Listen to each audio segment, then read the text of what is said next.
अध्याय 3। फरीसियों में निकोदेमुस नाम का एक मनुष्य था जो यहूदियों का सरदार था।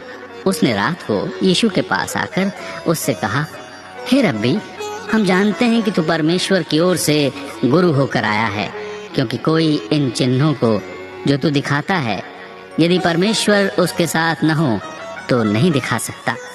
यीशु ने उसको उत्तर दिया, मैं तुझसे सच कहता हूँ, यदि कोई नए सिरे से न जन्मे तो परमेश्वर का राज्य देख नहीं सकता। निकोदेमुस ने उससे कहा, मनुष्य जब बूढ़ा हो गया तो कैसे जन्म ले सकता है? क्या वो अपनी माता के गर्भ में दूसरी बार प्रवेश करके जन्म ले सकता है? यीशु ने उत्तर दिया, मैं तुझसे सच सच कहता हूँ, जब तक कोई मनुष्य जल और आत्मा से न जन्मे तो परमेश्वर के राज्य में प्रवेश नहीं कर सकता। क्योंकि जो शरीर से जन्मा है वो शरीर है, और जो आत्मा से जन्मा है वो आत्मा है। अचंभा न कर कि मैंने तुझसे कहा, तुझे नए सिरे से जन्म लेना अवश्य है।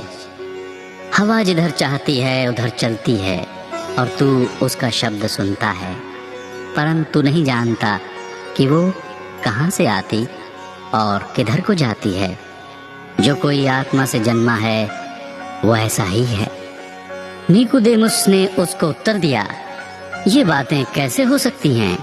ये सुनकर यीशु ने उससे कहा, तू इस्राएलियों का गुरु होकर भी क्या इन बातों को नहीं समझता? मैं तुझसे सच सच कहता हूँ कि हम जो जानते हैं वो कहते हैं, और जिसे हमने देखा है उसकी गवाही देते हैं, और तुम हमारी गवाही ग्रहण नहीं करते। जब मैंने तुमसे पृथ्वी की बातें कहीं और तुम विश्वास नहीं करते, तो यदि मैं तुमसे स्वर्ग की बातें कहूँ तो फिर कैसे विश्वास करोगे?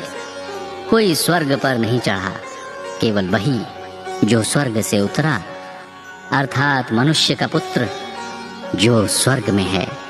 और जिस रीति से मूसा ने जंगल में सांप को ऊंचे पर चढ़ाया, उसी रीति से अवश्य है कि मनुष्य का पुत्र भी ऊंचे पर चढ़ाया जाए, ताकि जो कोई उस पर विश्वास करे वो अनंत जीवन पाए।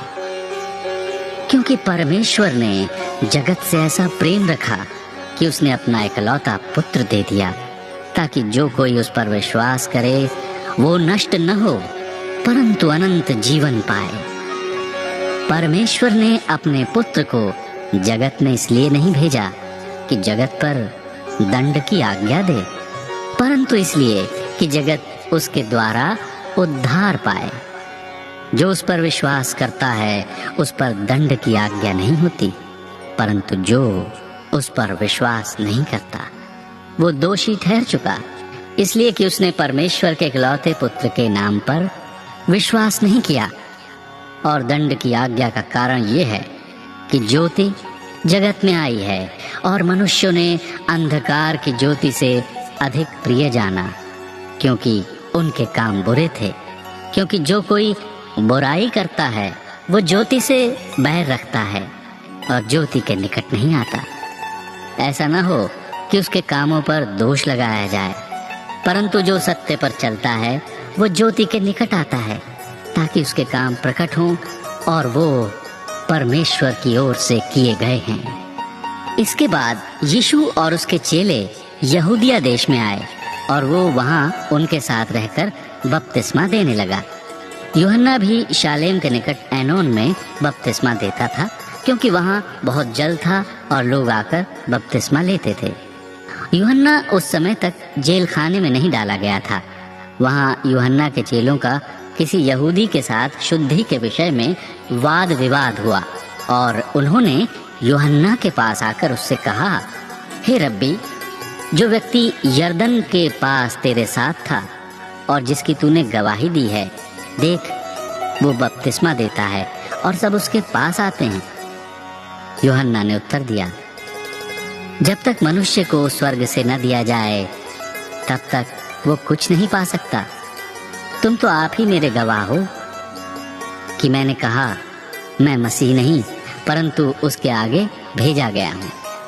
जिसकी दुल्हन है वही दूल्हा है, परंतु दूल्हे का मित्र जो खड़ा हुआ उसकी सुनता है, दूल्हे के शब्द से बहुत हर्षित होता है। अब मेरा ये हर्ष पूरा हुआ है, अवश्य है कि वो बढ़े और मैं घटूं।